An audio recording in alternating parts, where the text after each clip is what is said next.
Bueno, muy buenas tardes, bienvenidos a nuestra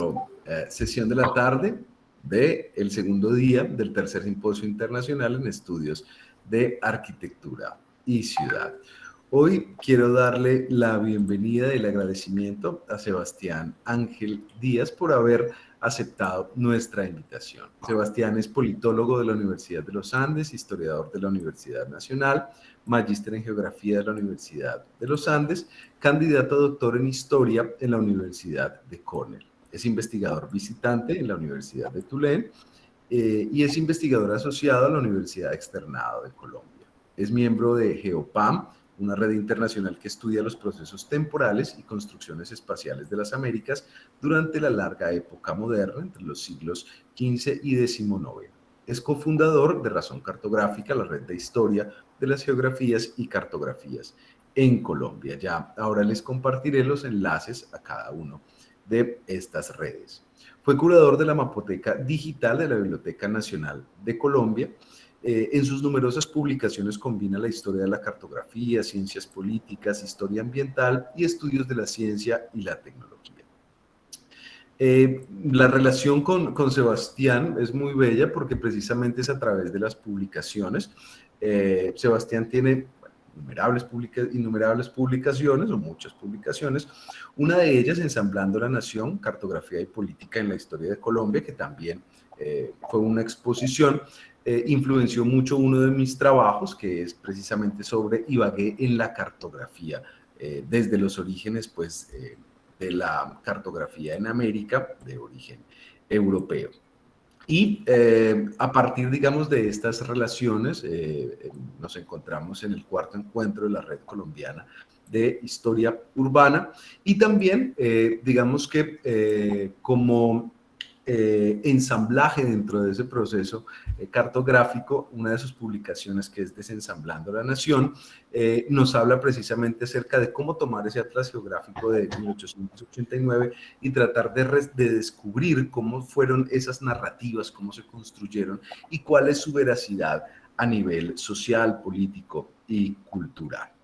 Bien, Sebastián, buenas tardes, bienvenido, muchísimas gracias por aceptar nuestra invitación.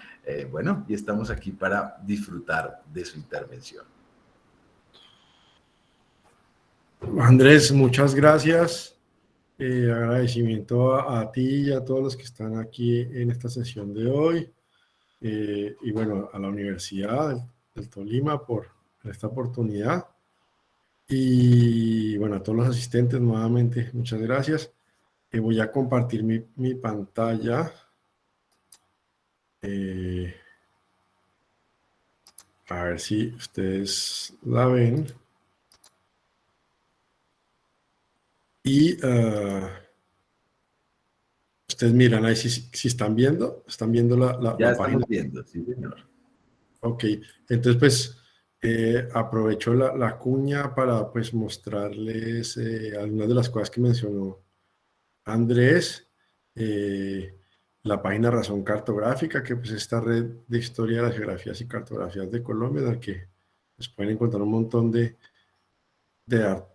links a un montón de eventos, de recursos digitales, de publicaciones, etcétera. También resaltarles que muchas de las publicaciones que mencionó ahorita Andrés están online, como la exposición está Ensamblando la Nación, que está no solamente el catálogo, que es el que se publicó, que estoy aquí pasando así por encima, sino también la propia exposición como tal, como los paneles que estuvieron publicados en el Banco de la República en distintas partes. Entonces es interesante porque están eso más a través de estas tecnologías como lo de academia y todo eso, pues cualquiera de mis publicaciones a las que me refiero ahorita, si están interesados después en ver algo, ahí está. Entonces ahora sí me voy a mi presentación como tal. Y pues aprovechando que esto de la pandemia nos ha puesto en modo muy digital y online, pues recalcar que para bien, pues muchas de estas redes han funcionado precisamente digitalmente. Andrés y yo no nos hemos visto nunca personalmente, pero gracias al Internet y a todas estas herramientas, pues estamos muy en contacto y bueno, eso es una nota. Entonces,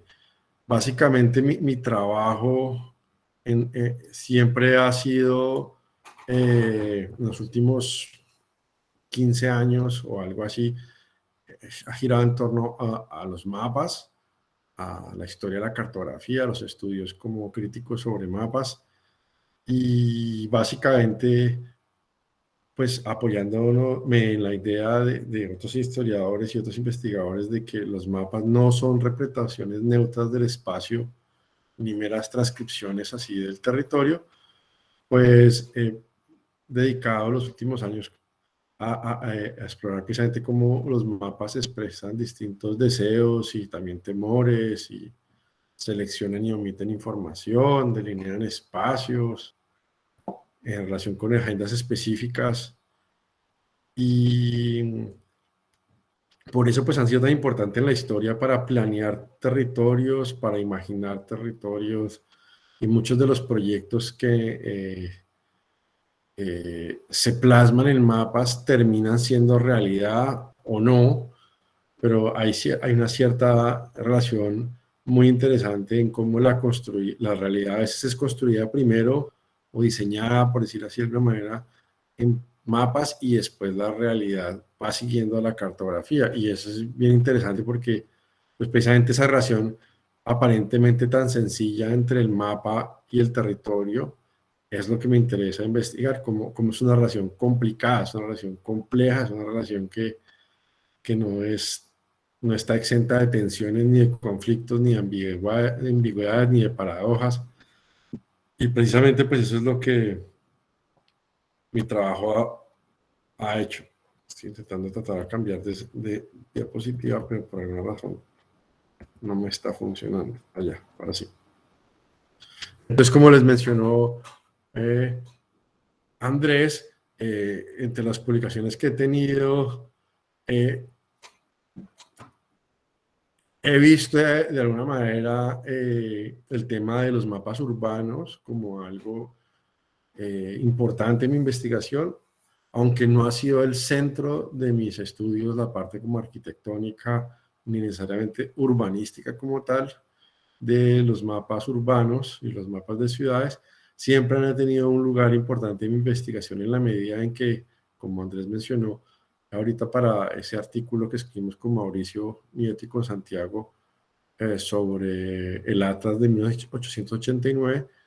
el lugar de la ciudad en ese Atlas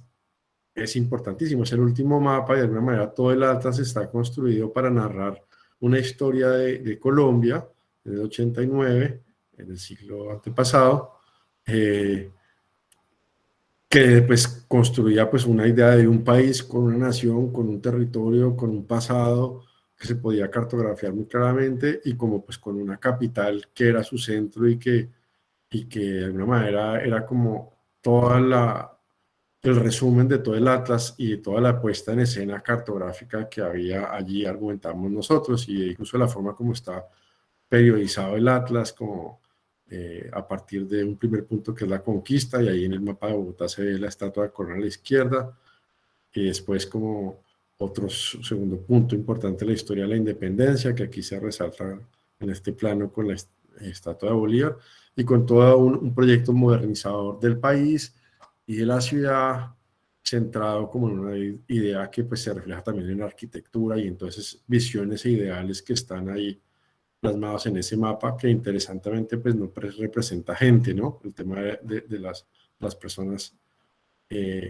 no está, sino que está es precisamente toda una visión de una sociedad como moderna, en la que cuando uno mira los detalles de la ciudad, pues se enfatizan los bancos, los teatros, los parques, todo lo que parecería ser una ciudad acorde con el ideal de una nación católica y moderna, como la Constitución del 86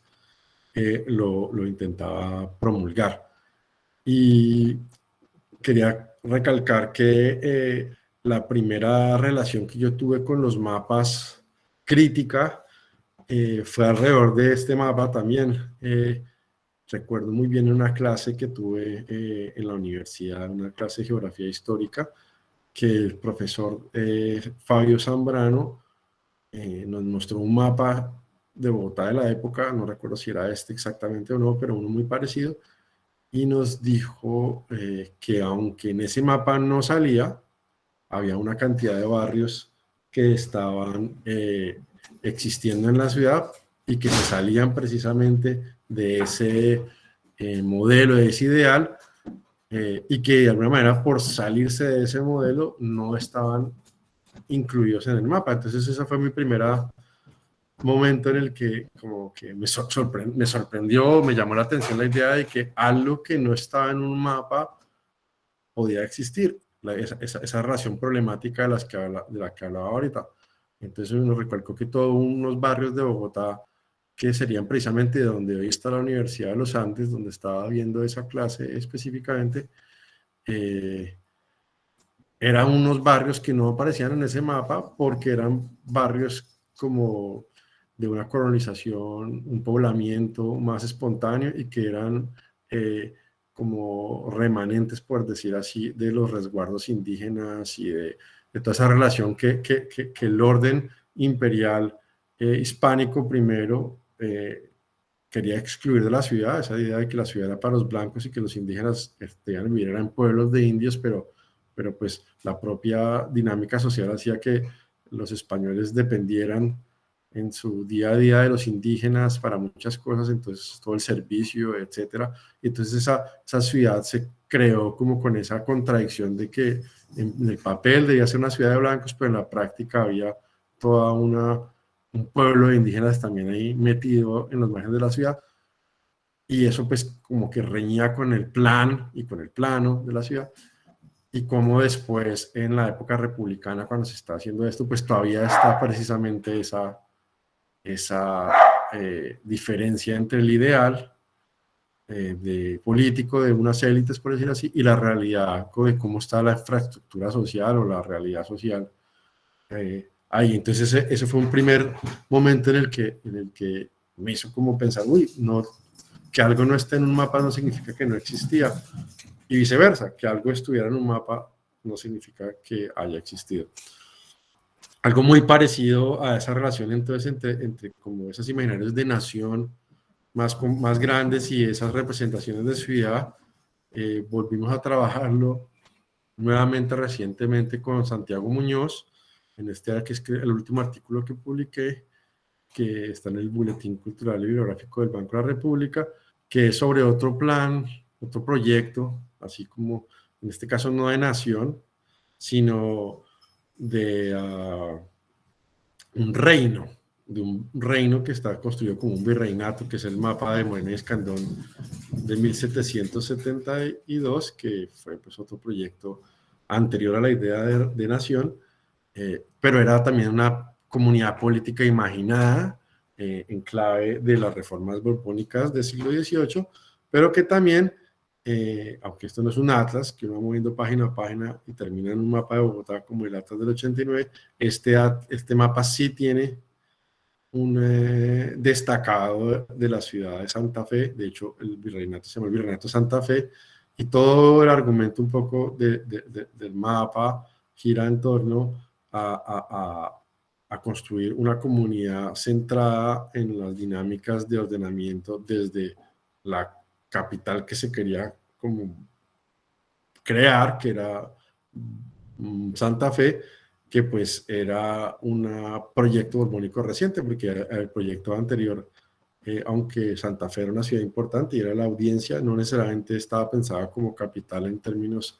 como la imaginamos hoy, sino en una dinámica distinta. Y bueno, ahí argumentamos todo esto, no vamos a meter en los detalles, simplemente recalcar que esa representación de la ciudad que está ahí exaltada y enaltecida, es una visión pues idealizada de la ciudad y que toca tener mucho cuidado precisamente al trabajar con la cartografía, en pensar que son siempre documentos que han sido construidos con criterios, con agendas, con intereses, con interpretaciones específicas de la verdad, seleccionando qué va y qué no va, cómo va, etcétera. Y precisamente lo que argumentamos que nos interesa estudiar los mapas de esta manera es que en los mapas se ve, no solamente se ve, digamos, de una manera más la mirada del que lo hace que el territorio que supuestamente están describiendo. Entonces, en estos mapas de alguna manera estamos viendo más lo que el cartógrafo, en este caso el funcionario virreinal, concibe como el ideal de territorio, más que una especie de retrato, en el sentido estricto hablando de la palabra, del territorio. Entonces, eso es lo que nos hace a los que nos interesa este tipo de aproximación a la cartografía, es lo que nos hace como acercarnos a los mapas, es ver que en los mapas vemos sobre todo la mirada del cartógrafo, incluso más que el propio territorio que el mapa pretende describir. Y eso creo que es un punto central para toda esta literatura de la cual pues yo hago parte y me inscribo y pues que aspiro a ayudar a contribuir. Entonces la presentación de hoy se centra nuevamente en un mapa que no es de una ciudad específicamente, sino en unos mapas que hacen parte de unos proyectos que interesantemente nos hicieron. Entonces, jugando con este tema de que lo que está en los mapas no necesariamente existió y que no todo lo que existió está en los mapas, pero que sin embargo a la vez todo se puede representar cartográficamente, y porque no haya existido algo en un mapa no significa, porque no haya existido algo en la realidad y solo ha existido en un mapa, no significa que ese mapa de algo que no existió no haya tenido consecuencias sobre la realidad. Entonces, un poco lo que estoy trabajando en este momento en mi tesis de doctorado es precisamente el impacto que planes y proyectos y cartografías, en este caso del siglo XX y de otra índole, tuvieron sobre la realidad. Entonces lo que quiero mostrar es cómo unos proyectos que existieron solo en el papel, solo en mapas, sin embargo tuvieron consecuencias sobre las personas, los territorios y otros proyectos que fueron afectados o influidos por estas ideas y por los mismos mapas que circulaban y movilizaban pues esos proyectos. Entonces mi presentación de hoy se llama Mapas de futuros posibles pasados, en el sentido de que está hablando de proyectos de futuro que se hicieron hace 50, 60 años, que no ocurrieron como tal, entonces son como futuros pasados, ¿sí? Porque ya no son futuros en este presente, pero en su propio presente sí eran futuros posibles, y mi argumento es que aunque no ocurrieron y aunque son simplemente futuros posibles en el pasado, sin embargo, tuvieron impactos en el presente. Entonces es un poco enredado precisamente entre eso que es pasado, que es presente, que es representación, que es territorio, que es causa, que es efecto, y bueno, una serie de cantidad de cosas que en la cartografía no, se pueden ver si uno la mira críticamente, y que la cartografía también como institución y como práctica social y de poder, pues ha ayudado también a como a no preguntarnos. Los mapas los miramos generalmente simplemente eso, como retratos de la realidad, y esa distancia que hay entre la representación y el territorio, o entre la representación y la realidad, que es el centro de lo que yo investigo, pues precisamente exige como separar esas dos capas, el mapa y la realidad, y meterse a ver todas las complejidades que hay entre uno y otro. Y este es un ejemplo del ejercicio que estoy haciendo ahora para mi tesis doctoral, centrado en ese proyecto que representa este mapa aquí a la izquierda, en el que vemos esas manchas moradas. Son unas represas gigantísimas, gigantescas, que se querían crear, se propusieron crear en Sudamérica, y el proyecto en su conjunto se llamó el Proyecto Suramericano de los Grandes Lagos, y fue un proyecto que pues fue promovido por distintas personalidades políticas científicas, técnicas, tecnocráticas, etcétera, del continente, incluyendo a personas muy importantes en la historia, incluso del urbanismo en Colombia y de la arquitectura en Colombia, como José Gómez Pinzón, que en su momento fue uno de los principales promotores de este proyecto de los Grandes Lagos Suramericanos y que fue uno de los fundadores de la empresa Cuellar Serrano y Gómez, o CUSEGO. Y bueno, aquí en esta foto del periódico tomado del tiempo de la época, estoy hablando del 66 para esta foto, 1966, pues como dice ahí la nota debajo de la foto, está explicando a los miembros de la Sociedad Colombiana de Ingenieros los alcances del proyecto de desarrollo del Chocó, que serían unos lagos de todos estos que están aquí a la izquierda en el mapa, que se estaba poniendo a consideración del presidente de Estados Unidos, Johnson, y estaba siendo recomendado por uno de estos bancos interamericanos de desarrollo y de reconstrucción. Y dice ahí que el expresidente Lleras Camargo, al fondo, dijo que el canal del Chocó no constituiría competencia con el de Panamá, y dice aquí que ocuparon lugar en la mesa principal el ministro de Obras Públicas, el expresidente Rubén Pedradita Arango, de la sociedad esta, y el presidente del Senado, Manuel Mosquera Garcés, que era del Chocó. Entonces me voy a centrar en este proyecto de los Grandes Lagos Suramericanos, pero centrado en el proyecto del Chocó. Perdón, que no me está avanzando otra vez la presentación. Algo está pasando con mi presentación. Que no, perdón. Este proyecto, que es de alcance continental y, bueno, en todo caso suramericano, tiene en su raíz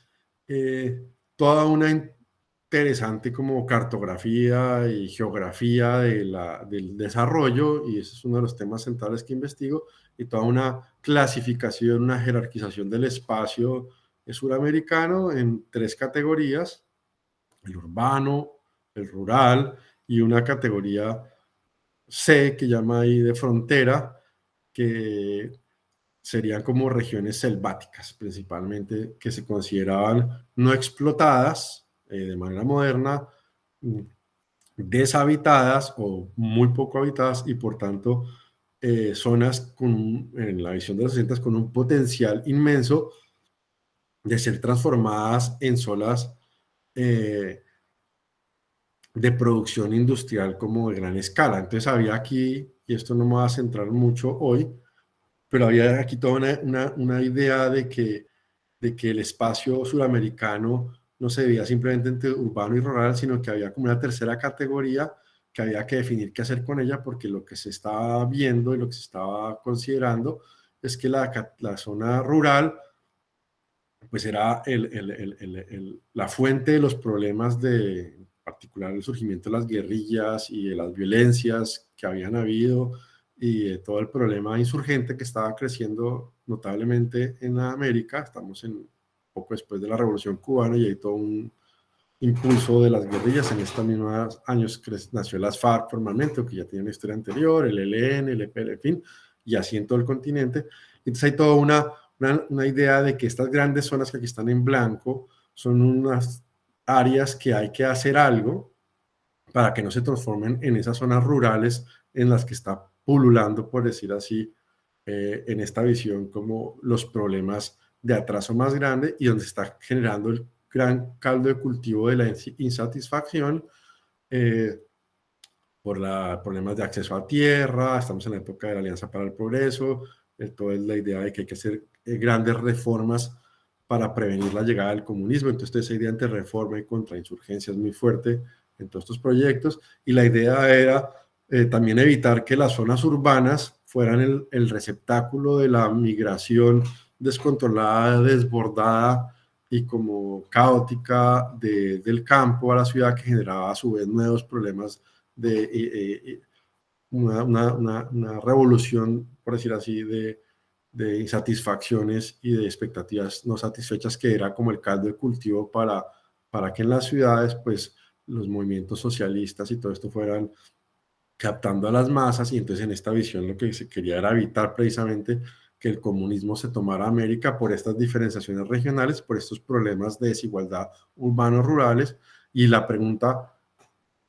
sobre qué hacer con estas fronteras era como intentando sacar una válvula de escape a esa dinámica e intentar transformar las zonas de frontera no en una nueva zona de violencia al que estaban huyendo las personas del campo a abrir trocha, sino se intentaba pensar una colonización como eh,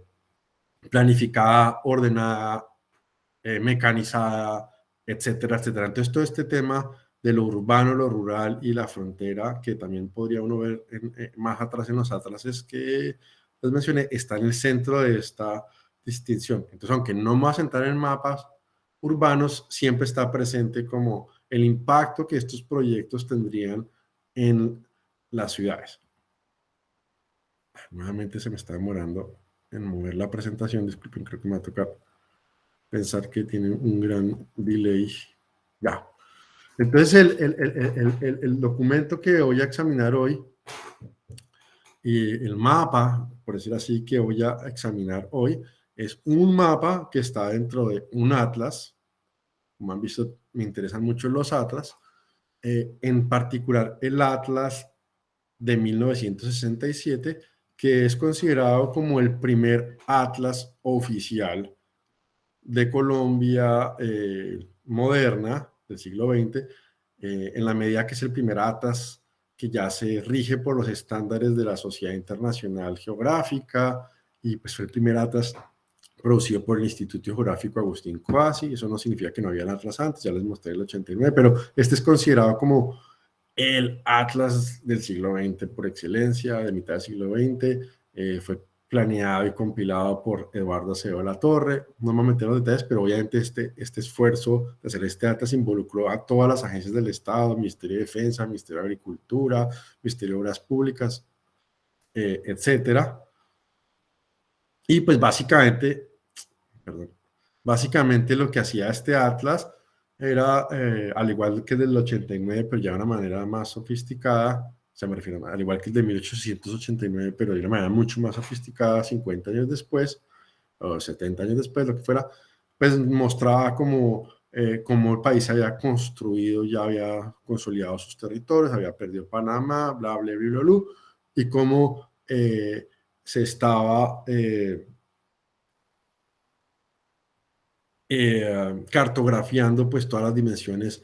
fisiográficas, topográficas, climáticas, de suelos y toda la geografía como económica del país. Voy a leer ahora para avanzar un poco más y no perderme como en la descripción de lo que estamos viendo, y voy entonces a leer. En octubre de 1967, el Instituto Geográfico Agustín Coasi publicó el Atlas de Colombia. Este atlas oficial, propiedad del Estado, contó con la colaboración especial de los más importantes académicos del país, como se señalaba allí,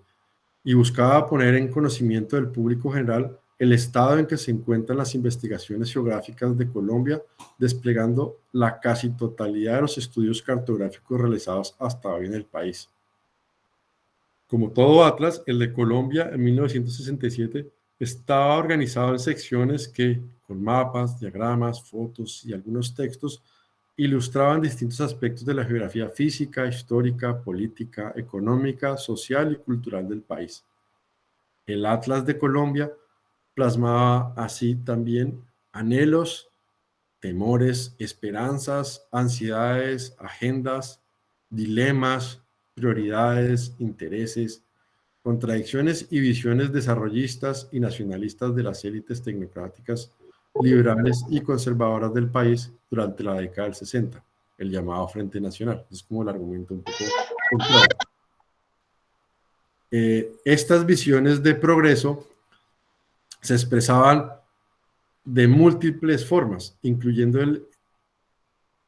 énfasis en la transformación del campo y de la agricultura, en la industrialización, el desarrollo de la cultura y la modernización del transporte, entre otros. Aquí con algunos recuadros aquí en rojo, estoy recalcando en rojo lo que se veía como un poco como no moderno, en este país que está retratándose la transición. Entonces, por ejemplo, no sé si alcancen a notar ahí pero a la izquierda abajo, ahí se retrata la zona bananera con los campesinos descalzos, y en cambio las otras imágenes, las que no están rodeadas de rojo, pues son como imágenes que recalcan como el proceso de industrialización que está vigente, la construcción de carreteras, etc. Eh, a la par de la industrialización agrícola, minera y manufacturera, el progreso del país se entendía también como un progreso en la planificación del territorio, precisamente una transformación de estos como zonas como con rojo, eh, desde zonas con nivel de vida global superior y con formación técnica bastante alta para aumentar la productividad general en el país y suministrar los cuadros dirigentes necesarios a una colonización planificada. Eso es el título de uno de los mapas. Eh, ya les muestro cuál. Uy, pero tengo un pequeño problema con el delay acá. Otra vez. La idea era eh, que el progreso del país se extendiera desde estas zonas que en este mapa está en rojo y comillas, con nivel de vida global superior y con formación técnica bastante alta para aumentar la productividad general en el país y suministrar los cuadros dirigentes necesarios a una colonización planificada. O sea, básicamente las élites del centro del país, Bogotá, Ibagué, Medellín, Manizales, Armenia, Cali, Popayán, hacia estas zonas de mediano nivel de vida, comillas, con grandes necesidades de desplazamiento de la población, y zonas de bajo nivel de vida, eh, con extensas regiones para desarrollar y colonizar metódicamente. Literalmente, todas unas geografías del desarrollo ahí metidas en la cabeza, muy específicas, con una cantidad de material ahí por analizar. Esto fue hace 60 años y como ven, el lenguaje ha cambiado, pero también sigue igual. Es interesante porque 50 años es una medida suficiente como para ver las continuidades y para ver pequeños cambios significativos en el lenguaje que muestran como transformaciones, pero precisamente lo que me interesa aquí es mostrar cómo esa jerarquización del espacio eh, impactaba directamente pues muchos territorios, ¿no? Y un poco hacia allá voy con el siguiente mapa. Eh, este otro mapa que habla también de una jerarquización del espacio, pero ya en términos de áreas culturales según sistemas e intensidad de las comunicaciones. Como todos estos títulos son relacionando un montón de variables. La anterior formación técnica y como con capacidad de planificar el espacio, básicamente ciudades con tecnócratas definiendo el desarrollo, y aquí este es como un mapa de las áreas culturales según el sistema de las comunicaciones. Y como se ve ahí, el profesor Gull, que es el autor de este mapa y de esta propuesta de jerarquización del espacio, eh, habría pues regiones de primer orden cultural, de segundo orden cultural, de tercer orden cultural, de cuarto, de quinto, y básicamente allí lo que vemos es una exaltación de ciertas regiones en las que hay básicamente integración de carreteras como áreas de primer orden cultural hasta el nivel más bajo que serían las regiones eh, de frontera en las que la comunicación es fluvial y donde hay sistemas de producción de comunicación indígena y donde básicamente es como zonas de autoabastecimiento que se consideran por lo tanto pobres y por lo tanto como más primitivas, en algunas partes se habla de primitivas, y en todo caso el objetivo de todos estos planes era pues mostrar como cuál era el camino para la transformación de estas regiones en regiones como insertadas dentro de esta economía internacional capitalista y modernizante. Entonces, Cada uno de estos mapas es en sí mismo interesante, cada uno de ellos da para escribir una tesis, cada uno de ellos es súper importante para entender de golpe muchas cosas del país. Eh, pero hoy les voy a mostrar otro mapa del Atlas en el que me voy a detener, que se ve que aparentemente es mucho menos interesante, pues tiene menos, evidentemente, como toda esta clasificación del espacio tan, con un lenguaje tan directo y de golpe chocante hoy, para parecer un poco, aparentemente, un mapa más neutro y de alguna manera menos problemático o menos llenos de paradojas y de problemas por investigar. Este mapa se llama Red Vial Básica, Geografía de las Comunicaciones, y básicamente nos muestra los proyectos de infraestructura de ingeniería que las élites nacionales consideraban viables, necesarios y oportunos realizar en estas regiones de frontera que vimos antes con, pues precisamente para su desarrollo sistemático y para su mejor inserción en la economía del país. Entonces, esta es la infraestructura como para transformar, por decir así, el mapa de las áreas culturales y para transformar este mapa de subdesarrollo que estaba antes. Entonces, como veremos a continuación, los contenidos de este mapa en realidad trascienden en el tiempo y en el espacio y de manera muy conmovedora, creo, a los proyectos convencionales de transporte y comunicación del país, tanto a nivel regional y hemisférico como global, al punto que un título más adecuado de relectura del mapa podría ser, ya veremos, Canal Atómico, Megarepresas y Autopistas de la Selva. El mapa se llama Red Vial Básica, pero por los contenidos del mapa se podría llamar así: Canal Atómico, Megarepresas y Autopistas de la Selva. Al mirar con más detalle el mapa, vemos allí el trazo de varios megaproyectos de ingeniería geográfica que involucraban en algunos casos excavaciones nucleares,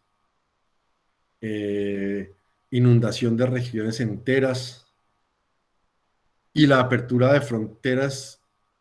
y frentes masivos de colonización agroindustrial hacia las llanuras amazónicas mediante lo que se llamaba en la época carreteras de penetración. Diversos proyectos de gran envergadura con implicaciones importantes para la historia de la ingeniería geográfica continental y que interesaban enormemente al gobierno nacional pueblan también este mapa. De allí su inclusión en el Atlas. No solo recalcar que aunque estas infraestructuras y megainfraestructuras en la mayoría de los casos no se realizaron, no hubo excavaciones nucleares, no se hicieron muchas de las represas que están ahí, su propia existencia en el Atlas da cuenta de algunos de los sacrificios ambientales y sociales que en la época se consideraban necesarios realizar, por ejemplo, desplazando grandes poblaciones para abrir colonizaciones agroindustriales de selvas y llanuras, todo en pro del desarrollo de la economía extractiva y exportadora y a nombre de la integración nacional e internacional. No sé cuánto tiempo tenga todavía, pero espero todavía tener por ahí unos 10, 15 minutos más para seguir revisando este mapa y entrar a preguntas de ustedes para poder hablar. Ahí vamos a mirar entonces estos tres temas. Va a comenzar por las autopistas de la selva.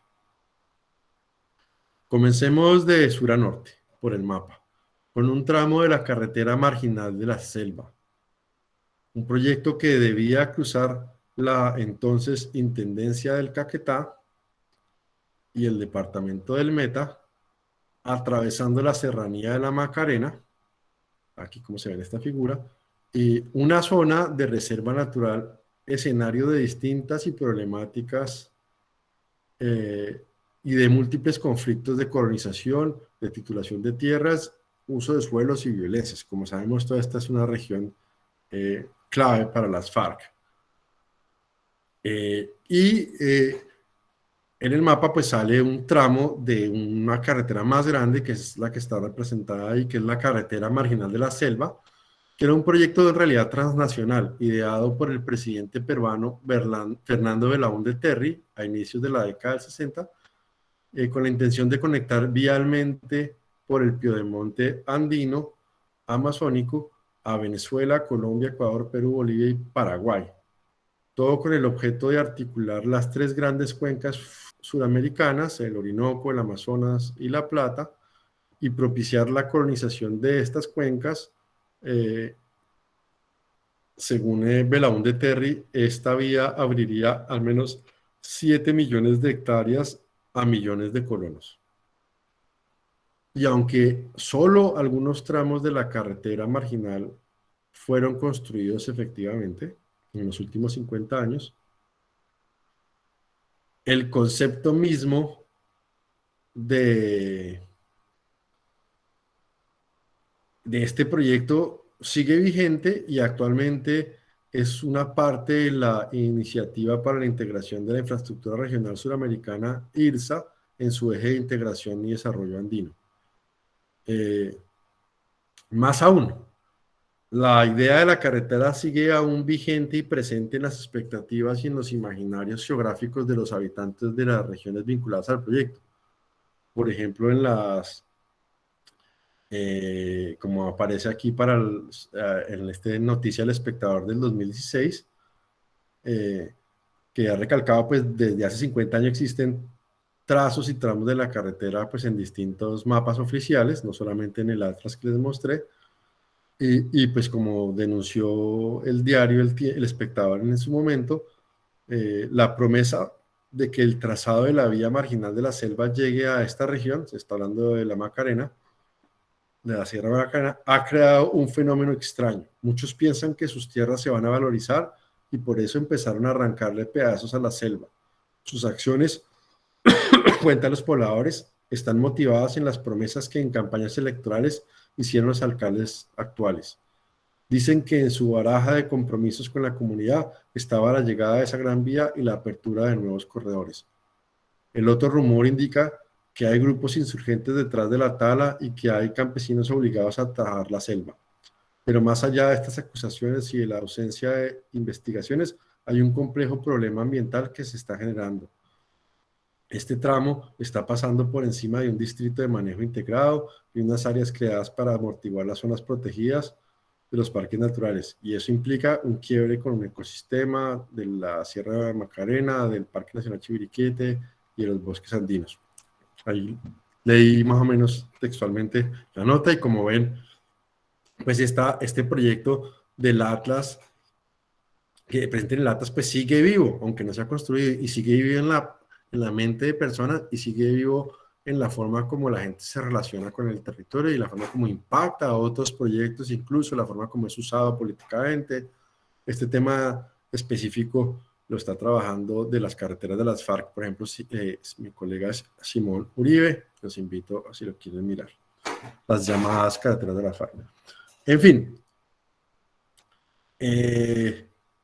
este mapa, pues, que están mirando en el Atlas es, por decirlo así, solo una capa de una complejísima proyección de múltiples diseños infraestructurales sin contrainsurgentes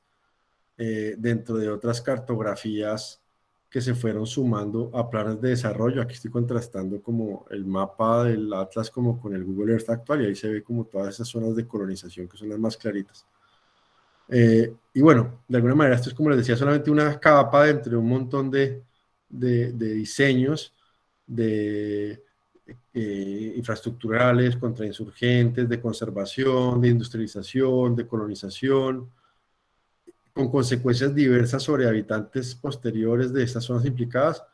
al igual que actores gubernamentales y privados, tanto legales como ilegales. Entonces, un poco lo que yo estoy tratando es pues, recalcar que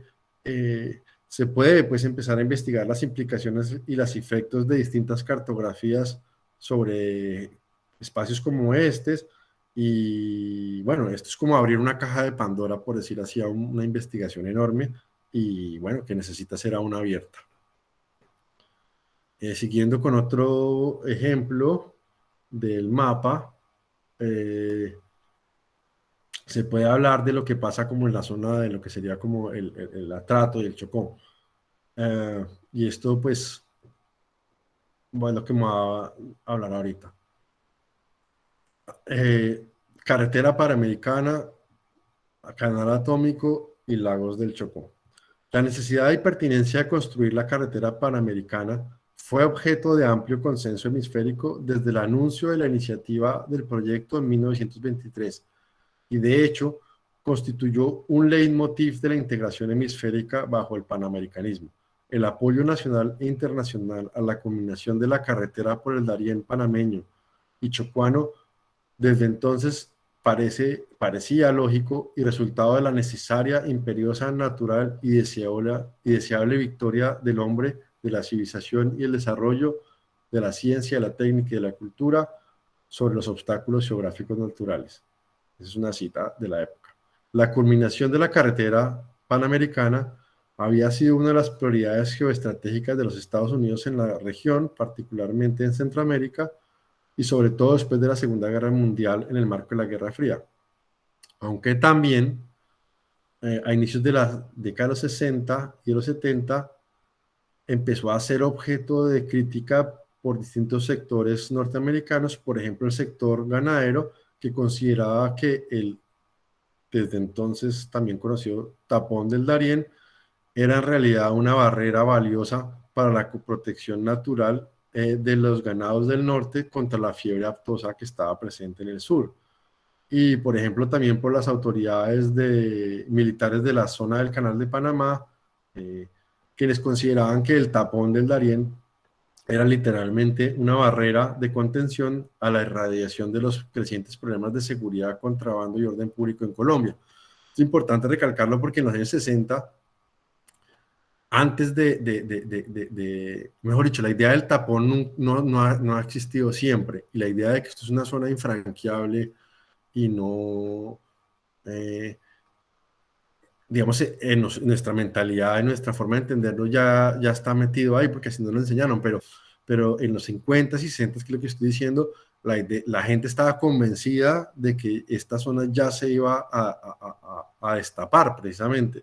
Todo indicaba que sí, los mapas, todos incluían la carretera panamericana por construir, en fin. El punto es que, como les decía, la apertura de la carretera panamericana era considerada en Colombia una tarea no solamente ineludible y prioritaria, sino realizable. Al momento de la publicación de este atlas, la construcción de la carretera a través del Darién era ley, y los Estados Unidos estaban aún realizando inversiones importantes para la construcción de la carretera, pero no por la ruta que aparece aquí, que fue llamada la Ruta Sur, que es la que pasaba por a un lado, sino, perdón, se me desordenó acá la presentación, sino por la Ruta Norte. En detrimento, bueno, favoreciendo a Antioquia y en detrimento del Chocó y de Manizales, quienes de una encendieron el debate sobre la naturaleza del apoyo norteamericano a la Ruta Norte y las implicaciones de lo que algunos consideraron como un acto deliberado de sabotaje al desarrollo del Chocó. Acá hay toda una historia por contar que no me puedo meter, pero lo interesante es que el Atlas del 77 está comprometido con la ley, que es la que decía que tenía que hacerse la ruta por el lado más que favorecía más al Chocó. Y bueno, hay toda una historia interesante. No sobra recalcar hasta qué punto las convicciones geográficas más difundidas de la época consideraban que Sudamérica era víctima de su propia geografía y que lograr el desarrollo de la región exigía una activa intervención sobre su geografía mediante esquemas de reingeniería geográfica. Y eso es tal vez más claro con el ejemplo de los canales del Chocó. Dos proyectos adicionales incluidos en el mapa Red Vial Básica del Atlas generaron toda suerte de consecuencias simultáneas en Chocó, en Colombia, en Panamá, que además no aparecen en el mapa, toda vez que prometían me refiero que Panamá no aparece en el mapa, el canal de Panamá no aparece, y estos son proyectos para intentar reemplazar el canal de Panamá o competirle al canal de Panamá, y lo interesante es que ese es como el gran ausente del mapa, pero bueno, es otra historia, qué pena. El punto es que entonces el Atlas prometía realizar de manera aún más dramática, digo yo, una reingeniería de la geografía regional, nacional, regional y hemisférica, incluso global. La idea era, por un lado, o la excavación nuclear de un canal interoceánico a nivel por el río Atrato, que es lo que se va a la izquierda, que dice proyectos de canales, que se ve como numeritos ahí, o la creación de dos grandes artificiales en la cuenca de los ríos Atratos, que es el que está a la derecha, conocido como el proyecto de los Grandes Lagos los Grandes Lagos del Chocó, que hace parte de ese mayor proyecto de los Grandes Lagos suramericanos que ya les conté un poco por encima. Entonces, el canal atómico, que es el que está a la izquierda, pues fue un proyecto que Estados Unidos había liderado desde antes de la Segunda Guerra Mundial, desde la Segunda Guerra Mundial, eh, identificando pues rutas para la excavación de un canal a nivel que pudiera como permitir el tránsito de los buques militares más grandes y que fuera menos vulnerable militarmente que el canal de Panamá, que dependía pues y depende aún de un lento y frágil sistema de esclusas. La idea de un canal interoceánico por el Atrato no era nueva, desde épocas de Humboldt y si no antes se habla, incluso los indígenas tenían un canal por raspadura, pero bueno, es otra historia. El asunto es que después de la Segunda Guerra Mundial, pues empezó a haber la posibilidad de utilizar medios nucleares para excavar ese canal. Las autoridades norteamericanas consideraban varias rutas, en particular la ruta Sassardi-Morti, perdón, aquí se me había enredado acá, por Panamá, que es la ruta 17, y bueno, un montón más de rutas, pero digamos como que la ruta 25, que es la de Trato Trando, y la 17 fueron como las más estudiadas, y la idea era pues excavar con 150 explosiones nucleares en 21 grupos, pues en 2 etapas de 8 meses y después de 6 meses. Ahí están pues los tiempos y los costos y todo de cómo era este proyecto. Las autoridades de Nicaragua y Costa Rica mostraron poco entusiasmo e incluso rechazo por el proyecto. El gobierno colombiano, en cambio, apoyó con entusiasmo la idea de la ruta por el Atrato, mientras que el gobierno panameño abogó por la ruta por el Darién, pues de ese país. Esto en medio de delicadas tensiones entre Panamá y Estados Unidos, que incluso llegaron a que Panamá rompiera relaciones diplomáticas con Estados Unidos brevemente en el 64. La dependencia económica de Panamá sobre el canal y su aspiración de recuperarlo, pues generaban un gran temor en las autoridades panameñas de la posibilidad de que se abriera un nuevo canal interoceánico fuera de su territorio, en particular el de Colombia. Y bueno, entonces esto habla un poco también como de la geopolítica, las relaciones entre Colombia, Estados Unidos y Panamá ahí trianguladas, pero no me puedo meter ahorita. La inclusión de los proyectos interoceánicos por el Darién colombiano se inscribe pues en este delicado y tenso contexto de competencia entre Panamá y Colombia por recibir de Estados Unidos la mejor propuesta para la construcción del canal a nivel. Y en mucho sentido tuvo consecuencias disminuyendo el poder negociador de Panamá con los Estados Unidos. Por eso decía que el gran ausente de este mapa es Panamá. Bueno, aquí está como básicamente los ejercicios que se hicieron en Estados Unidos de experimentación de excavación del canal nuclear. Básicamente era plantar una bomba nuclear en la tierra, así, y pues explotarla y hacer unos cráteres gigantes, y de cráter en cráter pues se podía abrir como un canal, y se hicieron experimentos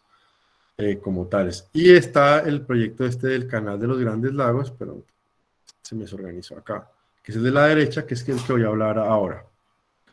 No menos dramático era el proyecto de los Grandes Lagos del Chocó. figura que está aquí a la derecha, consistente en represar los ríos Atratos y San Juan,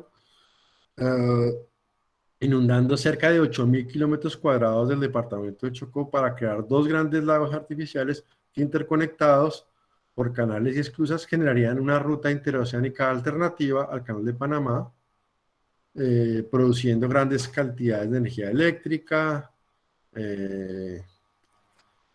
Bueno, ahí están un poco los datos, y todos estos son mapas que están ahí, estos dos son dos, o sea, me olvidé decir que el mapa de los Grandes Lagos es un inserto dentro del mapa otro, está ahí arriba a la derecha, pero a ver si me devuelvo aquí, ahí está, ahí lo ven arriba a la derecha, ese es el mapa de los Grandes Lagos. Pues mi tesis se centra un poco, o se centra principalmente en este proyecto de los Grandes Lagos,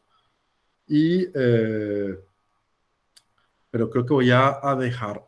ahí para escuchar sus comentarios. Voy a simplemente recalcar que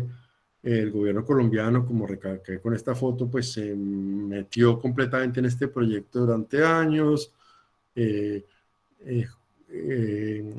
José Gómez Pinzón era uno de sus promotores. Una de las consecuencias directas que tuvo este proyecto fue que se creó la Corporación para el Desarrollo de Chocó con el objetivo de estudiar la viabilidad económica, ingenieril y todo este proyecto. Muchas de las carreteras que se construyeron en el Chocó fueron resultado de estos proyectos, y aunque pues no se hizo y fue crítica, estas son las cartillas que se propuso. Muchas de las empresas de ingeniería que en Colombia pues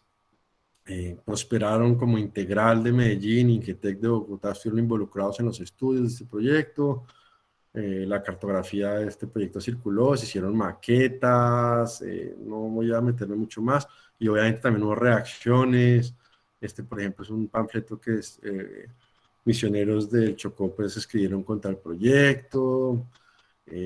Hubo reacciones también obviamente enfurecidas, como por ejemplo Daniel Balúa Arce lo llamó pues el canal asesino, los dos lagos mortales. Entonces es toda una historia muy interesante, que ahorita no me voy a detener.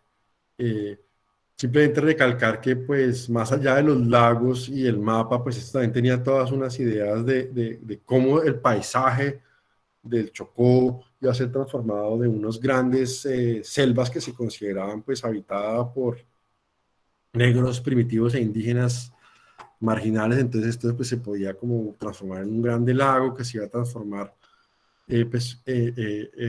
también no solamente el paisaje igual del lago como tal, sino todos sus alrededores, transformándolo pues como unos paisajes muy comparables al Canal de Panamá, con sus esclusas, sus puentes, sus zonas industriales, y los alrededores transformados pues como, qué pena que la imagen es muy buena, pues en paisajes agroindustriales. Esto también hace parte de una época en la que la selva se considera un poco como el enemigo. En Vietnam, por ejemplo, está todo este tema de que el Vietcong se esconde en la selva, entonces hay que atacar la selva, hay que transformar la selva, hay que modernizar la selva, hay que echarle napalm.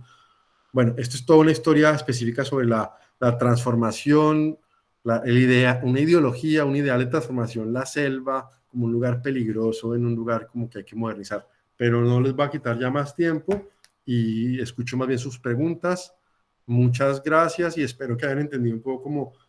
como la intención detrás de todo esto, que es pues básicamente recalcar que la geografía de alguna manera es, como dice el profesor Gunnar Olsson, el trazar de líneas. Pero ¿qué líneas trazamos y qué consecuencias tienen en los territorios y en la vida de quienes viven allí estas líneas? Esas son las preguntas fundamentales de la historia de la cartografía que yo promuevo y de la que me interesa como ser un investigador, y pues compartir con ustedes, precisamente para ver el efecto y las consecuencias que distintos mapas y geografías y cartografías e imaginarios geográficos tienen sobre nuestra concepción del mundo, sobre nuestros territorios, sobre nuestra historia, sobre nuestro pasado, sobre nuestro futuro, en fin. Muchas gracias. Sebastián, muchísimas gracias a usted. Parte, digamos, del propósito de tener a Sebastián en este simposio, pues es observar esas múltiples posibilidades que tenemos al analizar los mapas. Este tema, por ejemplo, que nos muestra hoy Sebastián, desde el título, para mí es fascinante, ¿no? Mapas de posibles futuros pasados. Hay algo fundamental para los que amamos los mapas y los estudiamos, y es tratar de deducir qué hay tras ellos, ¿no? Cómo desvelar esa construcción ideológica. Y generalmente partimos de mapas sobre lo realizado, que si bien están ideologizados, como que quedan un poquito encubiertos porque uno dice, bueno, está relacionado con lo que existe. Pero cuando vemos este tipo de mapas de posibles futuros que han quedado en el pasado, también surgen muchísimas reflexiones acerca de cómo construimos territorio a partir de la segmentación de la población, por ejemplo, lo rural, lo urbano, la frontera, en grados de civilización, ¿no? Y las técnicas precisamente para intervenir ese espacio. A mí me interesaría preguntarle, evidentemente todo el que quiera intervenir lo puede hacer libremente, bien sea levantando la manito por el chat, abriendo la cámara, abriendo el micrófono libremente. El propósito es que tengamos como una charla muy libre, aprovechando también que Sebastián nos brinda el espacio para que interactuemos libremente. Y hay una pregunta, digamos, dentro de ese proceso de fascinación por los mapas, por descubrir, y es, en el mundo actual hay un auge sobre los sistemas de información geográfica, y ese auge ha estado también ligado a el interés creciente por el análisis del contenido de los mapas, que al menos en nuestra región no es tan fuerte como en otras regiones. Y en el encuentro, por ejemplo, de la red de cartografía urbana, veíamos algunas herramientas contemporáneas para vincular esos mapas históricos con los sistemas de información geográfica, que me pareció fascinante. Yo quisiera preguntarle, dentro de ese auge, dentro de esas inquietudes, dentro de esa fascinación, como cuáles rutas ve usted de interrelación entre esas tecnologías y esa fascinación por la cartografía histórica, bien sea construida o, digamos, sobre la realidad o sobre estos proyectos futuros. Gracias, Andrés. Sí, pues hay tanto que decir sobre todo esto, o sea, esa capacidad de los mapas, ya sea de papel como antiguos, por decir así, o los de hoy, que pues están montados sobre sistemas de información geográfica muy poderosos. Obviamente son distintas, pero también son parecidas, y la capacidad de estratificar el espacio, que es lo que tú estabas recalcando ahorita, en los mapas urbanos, pues es como mucho más fuerte todavía, ¿no? De hecho, nosotros en Colombia, esos mapas urbanos estratificados afectan tanto nuestra identidad que incluso la gente se autodefine por estratos, que es una clasificación del espacio difícil de explicar por fuera de Colombia. Yo ahorita, como les comentaba Andrés, estoy en Estados Unidos, y acá es muy raro para uno explicar que uno está clasificado en su identidad y la gente se siente que es de un estrato o de otra o algo así, cuando eso es en realidad eso es como un mapa de suelos, porque ni siquiera el estrato tiene que ver técnicamente hablando con los ingresos de uno, sino en qué barrio vive uno, y ese barrio qué estratificación le pusieron. Y claro, hay una relación entre ingresos y riqueza, pero es muy difícil de explicarlo por fuera del país, y en otros países totalmente normal. Y aquí, cuando yo llegué a Estados Unidos de estudiante, me pareció muy raro, es que aquí a uno le ponen a clasificar, así como en Colombia es normal que uno le pregunten el estrato y uno tiene que poner, acá le preguntaron a uno qué raza es. Y eso a uno le suena raro porque uno en Colombia no está acostumbrado, aunque claro, hay racismo indudablemente, que también hace parte de todas estas construcciones de los mapas y todo eso. Pero aquí le toca a uno clasificarse automáticamente, aunque uno puede tener la opción de que no, y generalmente las categorías son muy raras para uno porque está una que es como la de blanco, pero para que es non-white, perdón, non-hispanic white, o sea, es como un blanco que no es hispánico, ese es como el blanco blanco de verdad, por decirlo así. Después vienen como otras medio blancuzcos ahí que son los hispánicos y latino, y es, bueno, en fin, lo que quiere decir es que aquí no es rarísimo clasificarse así, que aquí todo está clasificado por la raza. En Colombia,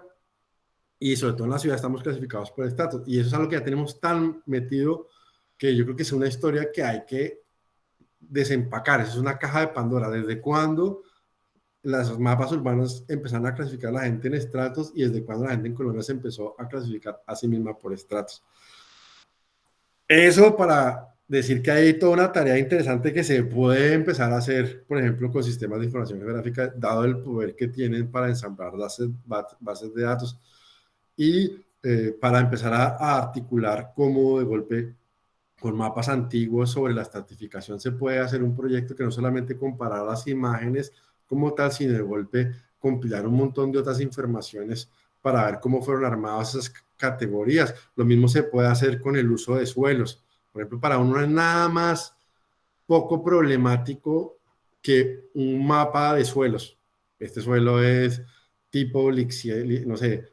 suelo arcilloso, suelo no sé qué, suelo, pero asociado a ese tema de esas categorías de los suelos está asociado al tema de los usos de ese suelo. Entonces, de entrada, hay toda una historia de desde cuándo existen o no estas categorías del suelo y cómo están pensadas desde usos, porque esas categorías no fueron pensadas simplemente para decir este tipo de suelo qué es, sino este tipo de suelo para qué sirve y qué no sirve y qué legislación. Entonces, toda la historia de Colombia, de la colonización de las fronteras, de la posibilidad o no de haber hecho reforma agraria en distintas partes, la posibilidad de haber generado minería en algunos lados o no, la posibilidad de haber generado reservas, todo eso tiene que ver con el uso de los... Entonces, por ejemplo, es toda una historia que está por hacerse y lo interesante es que también imbrica estas ideas de uso para urbano o no, todo eso está metido y las discusiones que hemos tenido, por ejemplo, en Bogotá con el suelo urbano, que si las zonas de la reserva Bandeja o no. Entonces, hay una cantidad de cosas que fueron hechas cada día más, además con sistemas de información geográfico, porque hoy en día el sistema de información geográfico pues son los SIG, pero en el pasado había otros sistemas de información geográfico que terminaban produciendo unas cartografías y hoy tenemos unas nuevas y además la posibilidad de integrar mapas antiguos para analizar el presente y para deconstruir, en fin, yo creo que ahí hay todos los caminos imaginables posibles y es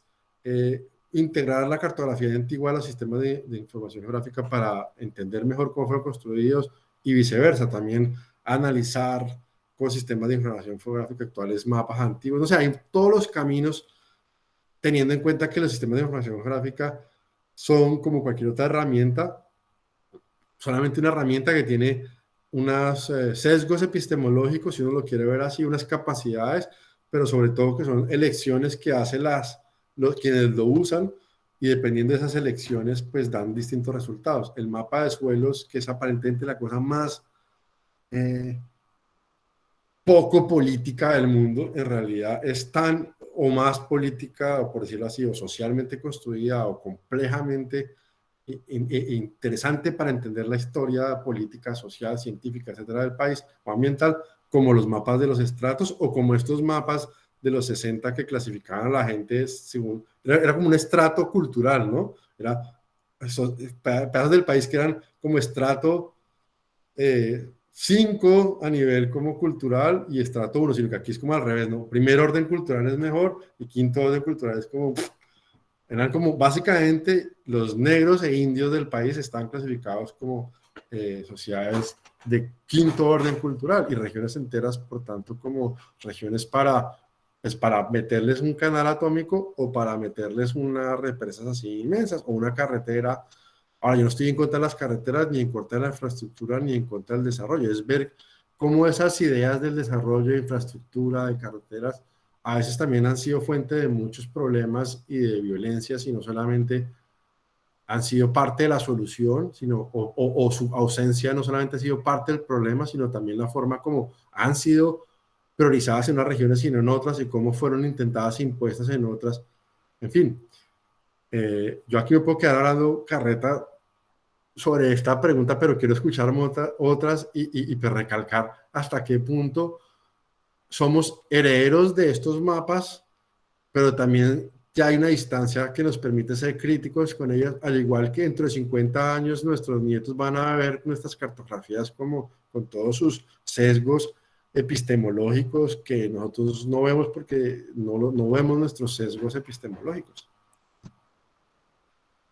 Muchas gracias, Sebastián.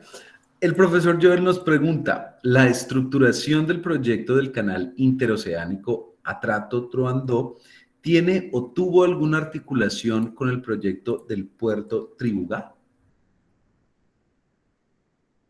Sí, han habido un montón de proyectos de canales por el Atrato, como decía, desde la colonia misma hasta hoy y mañana, o sea, mañana va a haber otro proyecto del Atrato. Eso es muy interesante. Hay ahorita muchos proyectos, está el rutas, hay un montón, está el Atrato en la IPP, el Atrato Trandó, el Atrato San Juan, y cada una de esas tiene muchas variantes. Entonces el Atrato Trandó en realidad son un montón de versiones, es el nombre, el nombre de una ruta de un montón de proyectos que han existido, con túneles, sin túneles, con excavación nuclear, con carretera, con ferrocarril, con a nivel, con esclusas, bueno, una cantidad de variantes, y muchos de estos puertos, precisamente, el punto de qué ruta tenía el canal tenía que ver dónde, porque al otro lado del canal tiene que haber un puerto, entonces era encontrar también el puerto, entonces Tribugá, la bahía de Humboldt, hay un montón de sitios por los que precisamente escoger la ruta del canal tenía que ver con escoger la ruta de los puertos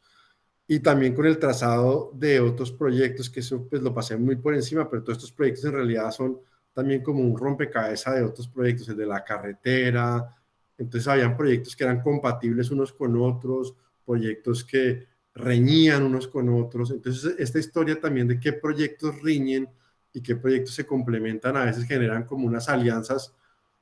como insospechadas o sorprendentes, y a veces generan como unas competencias a veces también como sorprendentes entre unos y otros. Entonces, por ejemplo, como les mostré la carretera panamericana, había la competencia entre la ruta por arriba, por la ruta norte, que favorecía un poco más a Antioquia,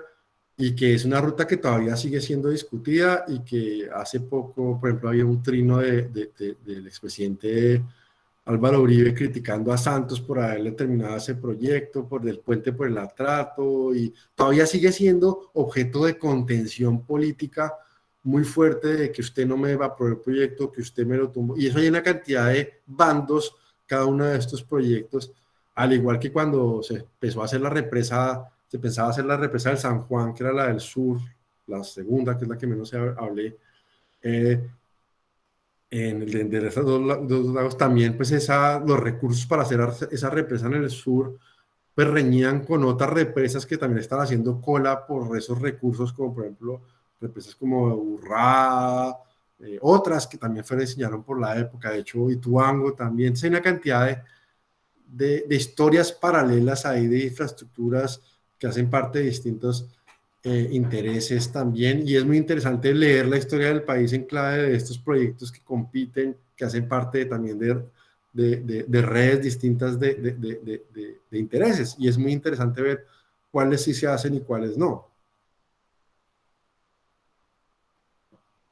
Muy bien, no sé si tenemos otra pregunta de nuestros asistentes. Bueno, mientras se animan, a mí hay algo que también me interesa mucho, y es que en los mapas, inclusive en gran parte de lo que nos mostró Sebastián, se resalta como la ausencia de un criterio de preservación, inclusive de valoración de la naturaleza, ¿no? El espacio se ve como un espacio que se debe colonizar, al que se le debe dar sentido a través de la intervención antrópica, ¿no? Sí. Dentro de esta exploración que usted ha hecho de cartografía, ese tema, digamos, de la incorporación de la naturaleza, de su valoración, ¿cómo lo ve? ¿Cómo lo identifica? de reflexiones, por ejemplo, tiene al respecto? Bien, ese es un súper tema en sí mismo y es creo que uno de los ejes que estoy tratando a como articular bien en mi tesis. Porque claro, por un lado está el tema de cuando decía yo ahorita de que nos parecemos, pero nos diferenciamos un poquito de nuestros como abuelos de hace, o sea, la visión de desarrollo de hace 50 años nos choca, pero también no es tan distinta a la nuestra y seguramente la de 50 años de nosotros le va a pasar lo mismo. Lo que nos choca hoy es precisamente cómo de alguna manera no había problema en ver la naturaleza como algo que se puede como manipular o como que se puede como arrasar, como con tal vez mucho menos eh, eh, dificultad o mucho menos como arrepentimiento del que uno tendría hoy o como, y es algo muy importante porque por un lado no es que no sepan que están arrasando naturaleza, ¿sí? O sea, no hay una ignorancia en el sentido de que no es que no lo sepan, sino que el valor que tiene esa naturaleza es distinto al nuestro para ellos. Entonces, por un lado, y obviamente esto no es homogéneo, esto tiene todos los matices, y ahí se va mi segundo punto, que voy a anunciarlo, pero después me vuelvo al primero. Entonces, mi segundo punto es que paradójicamente, y eso es lo interesante, muchas de las nociones que hoy tenemos de la necesidad de preservar la naturaleza, paradójicamente, son hijas de estos proyectos, en parte. Entonces, por un lado, estos proyectos nos parecen como salvajes, en el sentido de estos manes iban, manes porque además la mayoría eran hombres, pero obviamente todo el tema de género es muy importante y ahorita voy para eso también. Unos salvajes, estos ingenieros que querían como arrasar el Amazonas o pasar una carretera por la mitad de la Macarena, pero interesantemente y paradójicamente, muchos de los estudios que sirvieron, estudios ambientales, de fauna, de flora, así como básicos de ciencias naturales, que hoy estaríamos como asociando a la preservación del medio ambiente, son resultado de estos proyectos que para mapear la ruta, pues empezaron como a registrar esta cantidad de diversidad, sino que en su momento no como nada distinto al inventario que tenían que hacer de las cosas que había por donde iban a pasar, bajo el supuesto de que había que sacrificarlas, pero eso no significa que había que estudiarlas. De hecho, esa relación entre estudiarlas y sacrificarlas no era incompatible, pero precisamente el resultado inesperado un poco de todo esto es que en estos años, precisamente con base a todos esos estudios que hicieron y a otras muchas cosas que empezaron a pasar, de las revoluciones culturales, del papel de la crítica al patriarcado y a su visión de la naturaleza como una... Porque básicamente en el siglo XIX se hablaba de la selva como precisamente como eso, como un Amazonas que hay que dominar. O sea, el hecho de que el Amazonas se llame Amazonas no es, no es ajeno a esta historia, es la mujer indígena salvaje que hay que dominar y el hecho de que estas carreteras sean carreteras de penetración de la selva no es un lenguaje que no fuera consciente en la época, que es un lenguaje como muy sexual y masculino, sino que precisamente así se entendía esto, o sea, hay una relación ahí como de la selva mujer mala, que tiene que haber sido como salvaje, tiene que ser dominada por el hombre blanco, o mestizo al menos. Entonces hay todas unas ideas raciales de género y también todas unas ideas de que la naturaleza es algo que hay que mejorar y que hay que dominar. Y a esto va un punto interesante, es que en esta época la idea de que el Amazonas es una tierra muy fecunda está todavía vigente, está siendo debatida y está siendo estudiada y las ciencias del suelo están empezando a decir, no, pero un momento, esta selva es frágil y esta selva, si uno corta los árboles, pues ya no, pero ¿qué? Porque la colonización, los proyectos de colonización están avanzando y están generando desastres económicos porque todos estos modelos de transformar la selva en pastizales están fracasando en Brasil, en Colombia, en todas partes, pero eso no significa que el Banco Mundial, que las instituciones de desarrollo estén pensando al mismo tiempo, hay que mapear esta selva, hay que mapearla, hay que inventariarla para transformarla en producción agrícola mecanizada, hay que tumbar los árboles para la selva para poner ahí campo, para que todos estos pobres que no producen comida vayan. Hay todas unas ideas sobre la pobreza, sobre el desarrollo, sobre la naturaleza, sobre que se mezclan y que ahí es donde a la vez vemos como, uy, es un poco salvaje y un poco como agresivo y agreste,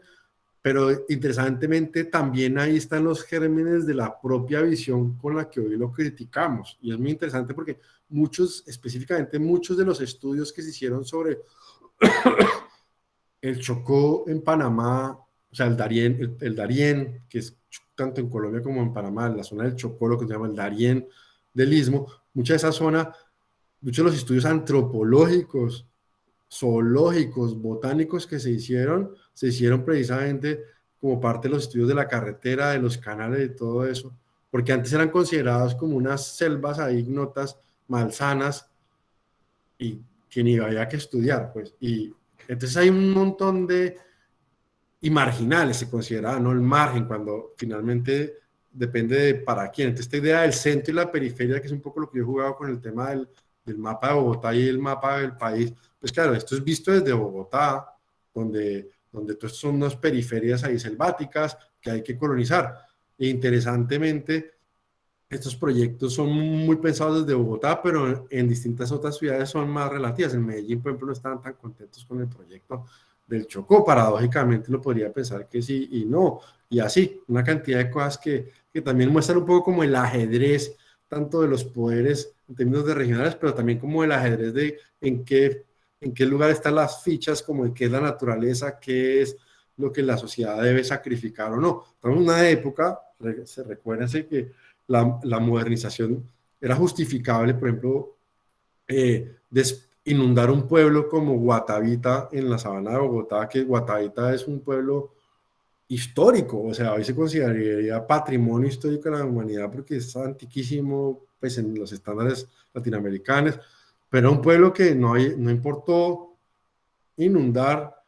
porque la modernización reclamaba inundar esas tierras para que Bogotá tuviera energía y no haya ningún problema en esa visión en además modernizar a esos campesinos para que vivieran en un pueblo moderno, y eso es lo que vemos como la ciudad turística de Guatavita, que es una arquitectura intentaba hacer la versión de lo que debería ser un pueblo campesino moderno, idealizado pues, por unas empresas de construcción y de arquitectura de urbanismo de la época, pero que pues eran casas que no les servían a los campesinos porque no tenían huertas, o sea, les exigía una transformación de vida que ellos no hicieron, y los habitantes de ese pueblo ya no fueron en realidad para los que fue construido, sino para otro tipo de población que se adaptó más a ese modelo. En fin, me estoy yendo por las ramas, como siempre, de este gigantesco árbol, pero el asunto es que la idea de modernidad de esa época, como hoy, tenía claro que había que sacrificar ciertas cosas. ¿Qué estaba dispuesto a sacrificar? Es precisamente parte de la pregunta. En el 60 se estaba pensando como normal sacrificar un montón de cosas que hoy nos parecería absurdo sacrificar. Pero lo interesante es entender por qué en el 60 las personas informadas, ilustradas, qué sé yo, no había que ser un retrógrado para pensar eso, después de ser un muy liberal y muy modernista y muy tecnócrata y muy progresista persona para pensar que eso es lo que había que hacer. Y es lo interesante, ver cómo los juicios de valor, cómo es muy fácil hacer juicios de valor y cómo es interesante abrir estas cajas de Pandora para encontrar como las raíces de muchas de las cosas que seguimos siendo, aunque de golpe de manera distinta. Muchísimas gracias, Sebastián. ¿Hay alguna pregunta entre nuestro público? No sean tímidas ni tímidos.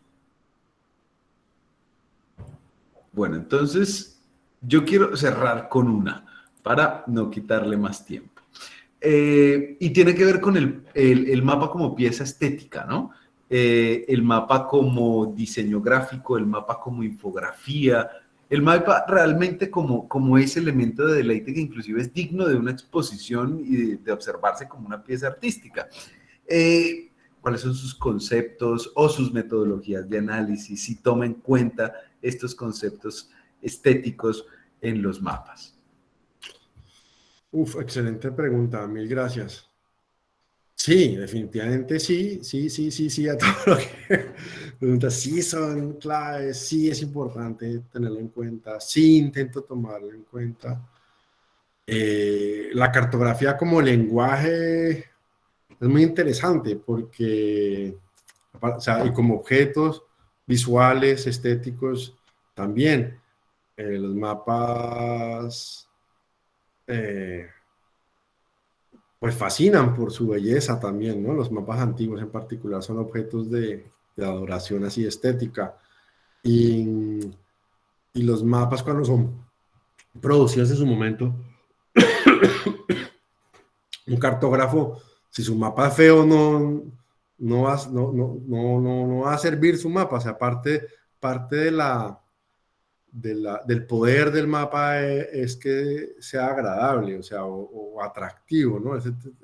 Tiene que ser atractivo para poder. Entonces, cuando uno empieza como a deconstruir cómo es un mapa, cómo funciona la cartografía como lenguaje, eh, pues claro, el tema de la estética es necesariamente central y las dimensiones visuales y gráficas, pues es central para entender el mapa pues como un objeto que no solamente es una cosa matemática en el sentido de que no solamente tiene coordenadas y que está a escala y que tiene una orientación y ángulos y proyecciones, o sea, es un objeto matemáticamente activo y complejo, que es un documento, es un objeto que también tiene una cantidad de inscripciones, textuales y está escrito, el mapa dice cosas, pero también claramente es un objeto visual y gráfico, ¿no? Entonces la palabra cartográfico ahí recalca como la dimensión gráfica y esa parte gráfica es central para entender como la racionalidad de todo. Entonces, pues la modernidad tiene una estética y tiene una gráfica. O sea, estos proyectos de modernización tienen una estética y esa estética es imprescindible examinarla. Es, por ejemplo, y construirla, por ejemplo, parte de los argumentos a favor en su momento que se pusieron para hacer este proyecto de los Grandes Lagos, aparte de que la electricidad que se iba a generar y el canal de Panamá que íbamos a tener por fin, que hay todo un tema ahí también de estético nuestro, y que nuestro escudo está Panamá y la perdimos y no tenemos canal. O sea, entonces está esa parte ahí también el mapa como cuerpo de la nación y que perdimos un brazo ahí con Panamá. Hay toda una cosa ahí de que con sí, hay toda una cosa que va mucho más allá de la estética, pero uno de los argumentos, uno de los múltiples que se enarbolaron para promover el proyecto de Grandes Lagos era uno propio de la estética de los 60. La estética de los 60 es la estética de la Guerra Fría, de quién llega, de qué superpotencia llega primero a la Luna. Entonces uno mira los periódicos y las películas y todo, y hay un énfasis muy fuerte en el tema de lo espacial, y lo más bonito es lo más astronáutico, lo más cosmográfico, ¿no? Y uno de los argumentos usados para promover este proyecto, y salió en la prensa así, tal cual dicho, era que estos lagos se verían desde la Luna. O sea, que cuando todavía no había llegado el hombre a la Luna, o muchos, los gringos no han llegado a la Luna, estaban por llegar. Pero uno de los argumentos era que cuando llegasen los rusos o los norteamericanos a la Luna y voltearan a ver el planeta, verían estos grandes lagos, y por tanto Colombia participaría de la carrera espacial por ser el lugar en el que se verían las únicas obras de infraestructura humana que se verían desde el espacio. Entonces hay ¿what? O sea, hay toda una estética ahí de la participación en la carrera espacial que es súper sorprendente, y así hay miles de cosas más. Hay todo un tema de esas imágenes que presenté al final que no eran muy claras de cómo se imaginaba el artista que contrataron pues, para vender el proyecto, de cómo se verían los lagos con estas carreteras y todo. Pues claro, es la visión de lo más moderno que hay posible dentro de una selva, que era en esa visión estética, pues el canal de Panamá, que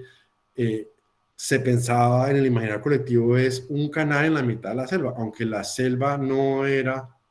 aunque el Canal de Panamá no fue construido sobre la selva, sino fue construido sobre unos redes e infraestructuras de caminos y de transporte que existían al menos desde la época de los españoles, quizás desde antes, pero en todo caso que habían transportado durante siglos todo eso, y eso fue lo que se transformó después en el Canal de Panamá, y con la imagen de que eso fue la conquista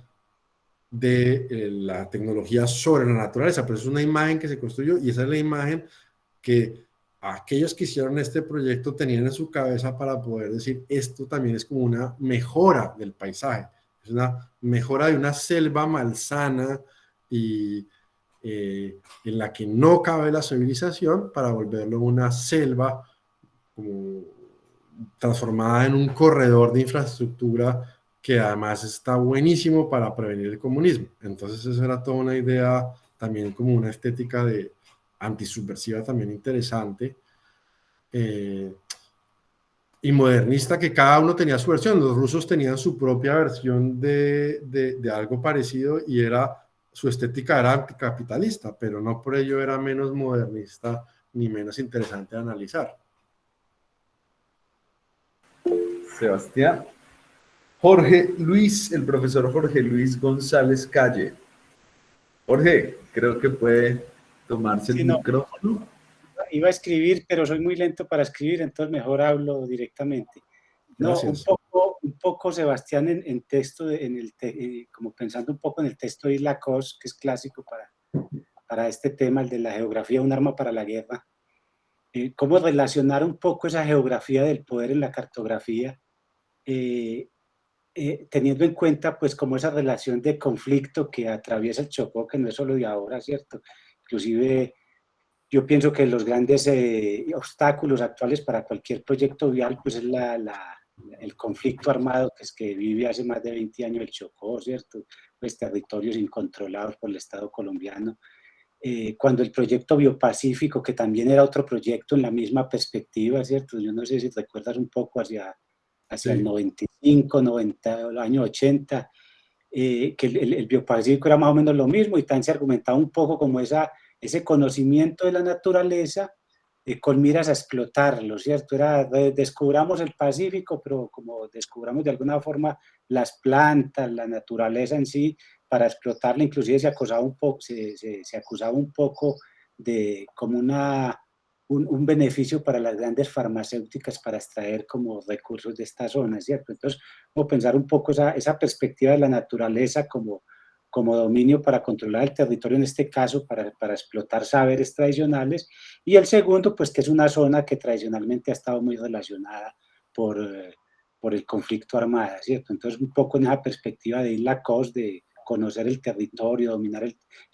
cartografiar el territorio como una forma de controlar militarmente el territorio, ¿cierto? ¿Cómo leer un poco esa perspectiva en tu proyecto? Muchas gracias, Jorge Luis. Sí, no, pues nuevamente sí, es decir, por un lado es como la motivación de mi proyecto, si la queremos ver ya desde la perspectiva más como que yo tengo una respuesta así a ese tema que aspiro con mi tesis a poder contribuir algo a los debates que se requieren alrededor de esto. Lo que sí puedo afirmar así con toda contundencia es que eso sí es una motivación central. Claramente la geografía como conocimiento es central en la historia del poder, tanto desde la perspectiva militar como desde toda perspectiva, pues en realidad, desde la ciencia, desde esa relación. Entonces, sí, y yo estoy tratando de combinar en mi tesis como una historia ambiental, con una historia de la tecnología y con una historia como sociopolítica, ¿no? Nada más en este contexto tan específico. Y en este contexto específico, la geografía, al igual que la naturaleza en términos muy grandes, se podía considerar como un obstáculo. Y tú usaste esa palabra y lo quiero recalcar. En los atlases de la época que uno mira, y como que yo reviso mucho mapas que hoy uno diría son obsoletos, pero en su obsolescencia está como todavía como el juguito, como que hoy de golpe ya ha sido disfrazadito distinto, por decirlo así, uno lo puede, entonces cuando uno lee los atlases de hace 50 años o antes, uno como que el lenguaje, entonces el lenguaje específicamente dice el atlas, por ejemplo, el Atlas National Geographic del 63, el atlas más popular en Estados Unidos y cuyas traducciones al español también fueron de las más populares. El atlas así geográfico, el Atlas National Geographic, el atlas más básico que más gente él consultó, por decir así, decía: Suramérica es víctima de su propia geografía. Los Andes son una barrera infranqueable, las selvas estas es un desperdicio ahí de selva, o sea, la forma como está representado, puesto, ¿sí? Está muy cargado ya de una agenda, o sea, de una visión que tiene una consecuencia directa, y es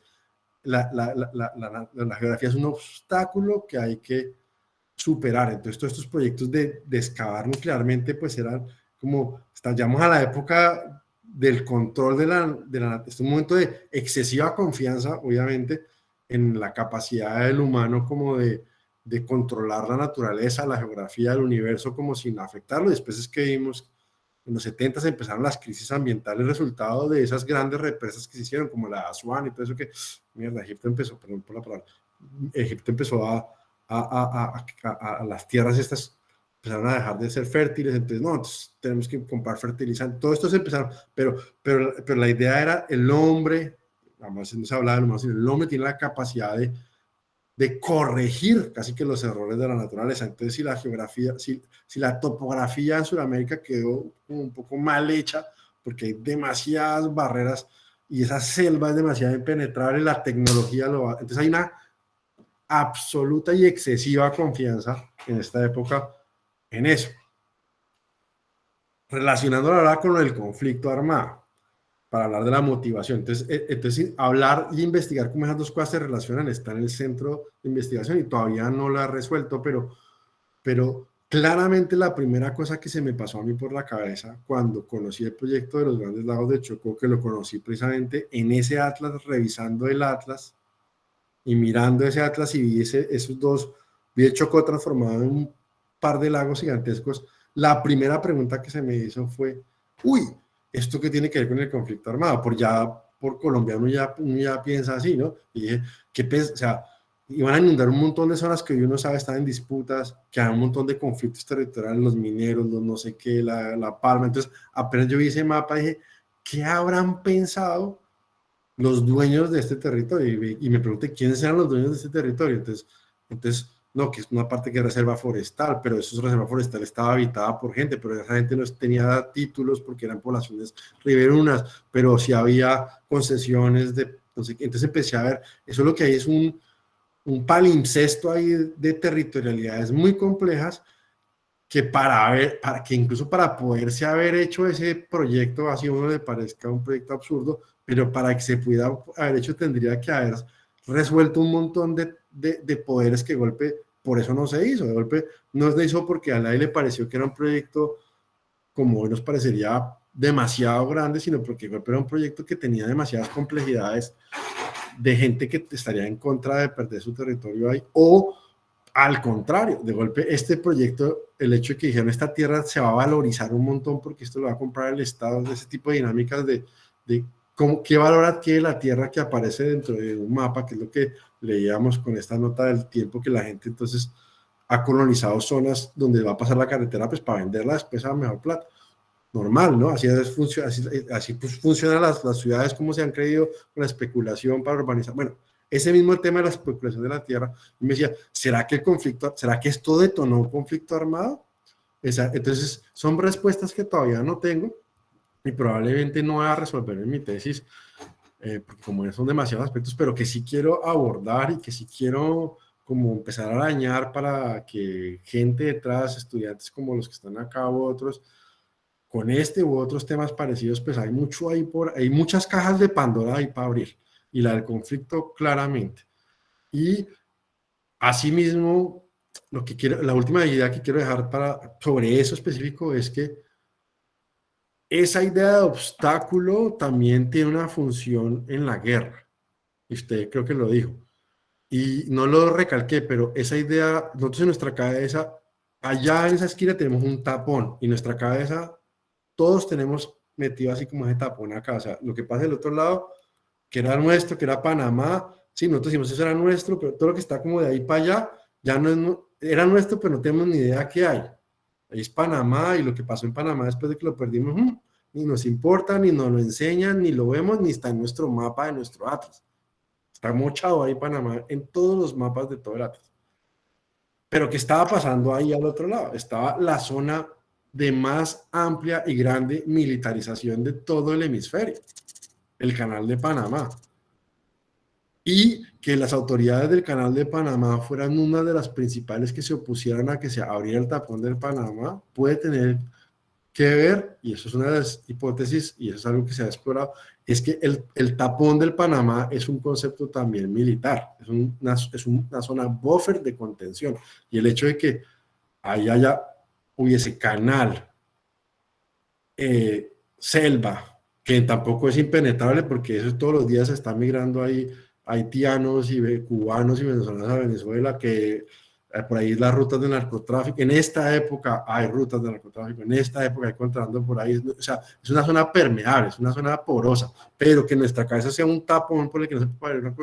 una carretera que es imposible de construir en este, y puede que sea imposible, yo no estoy diciendo que sea posible, pero el hecho de que exista ese tapón también es parte de una estrategia militar, puede ser, pudo haber sido, o en algún momento se pensó que era útil. Y el hecho de que el conflicto armado por esa zona y el narcotráfico, o sea, no, esa zona es una zona muy, en nuestra cabeza es el margen de nuestro mapa ahí, la esquinita que el otro lado no sabemos qué hay, pero el Chocó y el Darién no es el margen, sino para nosotros en Bogotá. Para el resto del universo eso no es un margen, eso es una zona de confluencia de todo. Nosotros estamos en una zona, esa es la bisagra entre Norteamérica y Sudamérica, entre el Pacífico y el Caribe, y todo lo que somos Colombia también es como una bisagra geográfica, y ese sitio es el sitio más biságrico de toda esa bisagra que estamos nosotros. Entonces, eso tiene que tener las consecuencias, y eso tiene una historia muy importante, y el hecho de que para nosotros siga siendo un tapón en nuestra cabeza es quizás resultado de un proyecto que necesitaba que eso fuera un tapón. Y yo no estoy hablando de teorías de la conspiración, estoy hablando de procesos históricos que llevaron a que nosotros sigamos concibiendo eso como un tapón por el que fluye todo, fluye coca, fluyen armas, fluyen gente, fluye un montón de cosas. Como el tapón del Carario Pon que se hablaba antiguamente. Yo quería, perdón Andrés, como otra pregunta, que esta sí ya es muy corta, porque está como muy enfocada a lo que estás trabajando en tu tesis, y es, yo hace mucho tiempo trabajé una cosa que eran cartografías religiosas, ¿cierto? Una cosa que nunca publiqué, pero le dediqué mucho tiempo a eso, y pues tuve una posibilidad inmensa que creo que va a ser imposible volverla a tener, que fue entrar al archivo de la Arquidiócesis de Medellín, ¿cierto? De mirar toda la información. Nunca más volvió a dejar entrar a nadie, entonces veré cuándo puedo hacer eso. Pero entre las cosas que encontraba ahí era, cuando tú hablabas un poco de la obsolescencia de la cartografía, ¿cierto? Es como en la perspectiva de lo único que sirve es el mapa actual. Cuando uno trabaja cartografía histórica, uno se da cuenta que hay una herencia de que lo único que sirve es el mapa actual, porque es el mapa para planificar, para leer, etcétera, etcétera. Y no sé si te has empezado a encontrar un poco que bajo esa premisa de que lo que sirve es el mapa actual, se iban borrando los mapas anteriores, ¿cierto? Entonces, claro, vamos a hacer el mapa del Plan de Ordenamiento Territorial de Ibagué, lo hacemos sobre los mapas anteriores y no quedaba ninguna huella, el otro mapa queda completamente rayado, porque inclusive se escribe sobre él, porque es que ese mapa no interesa, ¿cierto? Entonces, para los historiadores del territorio, pues nos queda un poco como, bueno, eso también se puede leer como parte de la historia de la cartografía, pero existía esa tradición, que no existía antes cuando hablábamos un poco de lo que planteaba Andrés de la estética, de ese mapa renacentista o colonial, porque es que ese mapa está unido más que a una técnica, al arte, ¿cierto? Eran los artistas los que dibujaban esos mapas y por eso inclusive existía la técnica, pero también existían figuras humanas, figuras de la naturaleza. Claro. Entonces, como un impedimento para este tipo de trabajo que hace es esa eliminación del mapa anterior. Totalmente de acuerdo y súper importante tu punto porque sí, hay unos mapas que han sobrevivido porque han sido valorados estéticamente y todos los coleccionistas, todos quieren tener un mapa de Ortelius y un mapa de no sé quién y un mapa de esos renacentistas, como tú dices, con los dragones y que son divinos, hermosos, nadie lo duda, y que fueron impresos en unos papeles pues que van a vivir miles de años esos papeles. En cambio, el mapa publicado en papel como casi como papel periódico, papel mantequilla, en los 60, en los 50, en los 40, en los 80, la posibilidad de que ese mapa sobreviva, tanto por el papel que se hizo un papel que no va a sobrevivir, tanto por la poca, por decir así, ya me empieza a sonar como viejito, la poca conciencia de que eso era importante, pero sí, claro, pero así decía la historia de la cartografía, claro, los mapas, hay mapas que han sido destruidos, como los libros o como todo producto, y mapas que simplemente han sido considerados obsoletos y botados, así. Entonces, ahí hay todo un tema importante de nosotros de rescatar pues los mapas que se puedan del siglo XX, porque yo creo que el siglo XX va a ser el siglo que menos, aunque fue el siglo en que más mapas se publicaron, nunca antes había habido tantos mapas publicados, sí, de carreteras, solamente creo que para la Segunda Guerra Mundial se publicaron para los soldados, así, los ejércitos norteamericanos publicaron así, no sé, es que la medida es algo así, ¿no? Absurdo, era como 10 mapas por soldados en primero, no sé, pero a pesar que se han publicado cientos de millones de mapas, al final puede que los historiadores del futuro vean es un hueco ahí enorme porque la mayoría de esos mapas pues se consideraron obsoletos muy rápidos y se votaron porque precisamente se consideraban como ya no la última modelo y entonces claro, la aceleración de la tecnología hizo que muy rápido se consideraran obsoletos y entonces hay muchas razones que explican eso, pero sí, es nuestra tarea salvaguardar un montón de mapas que se pueden que pueden ser súper importantes para explicar, incluso si está rayado, hay que salvarlo, porque precisamente ahí se puede ver cómo fueron usados. La historia de la cartografía todavía, pues precisamente por la dificultad de las fuentes, sobre el uso de mapas, ha podido hablar mucho más de la producción de los mapas, de por qué se produjeron, de quiénes los hicieron, pero de cómo circularon y qué efectos tuvieron su circulación es realmente lo que más importa y lo que menos se puede estudiar porque es lo que menos registro hay. Entonces a mí me encantaría saber literalmente cómo la gente en el 60, en distintas clases, de distintos lugares del país, de distintas orientaciones políticas, cómo reaccionaron ante ese mapa. Hay unos que les habrá parecido regio, así unos bogotanos cachacos como mi abuelito les habrá parecido regio, que pusieron esos grandes lagos ahí donde ese poco de negros, así hablaba uno de mis abuelos. Y a otro le debe haber parecido escandaloso, y a otro le debe haber parecido súper preocupante, y a otro le debe haber parecido como, no, esto se van a robar toda esa plata, no lo van a hacer. O sea, cómo reaccionaban la gente en Chocó, cómo reaccionaban la gente en Quibdó, es distinto a cómo reaccionaban la gente en Apartadó, es como, entonces, ahí empieza uno a ver que unas cosas interesantes. En Quibdó tenían a ver distinto el proyecto, tenían a aparecer más el proyecto por la trata, en fin, hay una cantidad de cosas que ya me estoy yendo por las ramas, pero claramente cómo reaccionó la gente ante eso es la pregunta que originó todo mi proyecto y tal vez la que menos voy a poder contestar, porque no tengo registros. Pero precisamente esos mapas que fueron anotados y que fueron comentados y que fueron como usados para otras cosas, tienen un doble valor documental, lo que era el mapa y las anotaciones que tuvieron. Sebastián, muchísimas gracias. También muchas gracias a todas y a todos nuestros asistentes. Le deseamos lo mejor. Gracias por apoyarnos en este segundo día del Simposio Internacional en Estudios de Arquitectura y Ciudad. A las 6 tenemos Monster para la lluvia. Vamos a tener relatos de terror de nuestra ciudad para configurar esas narrativas urbanas alrededor también de los momentos especiales. Sebastián, un gran abrazo, muchas gracias, ¿verdad? Muchas gracias, Andrés. Muchas gracias, de verdad. Un gusto. Chao, chao. Éxitos en el resto del seminario. Muchas gracias. Feliz tarde.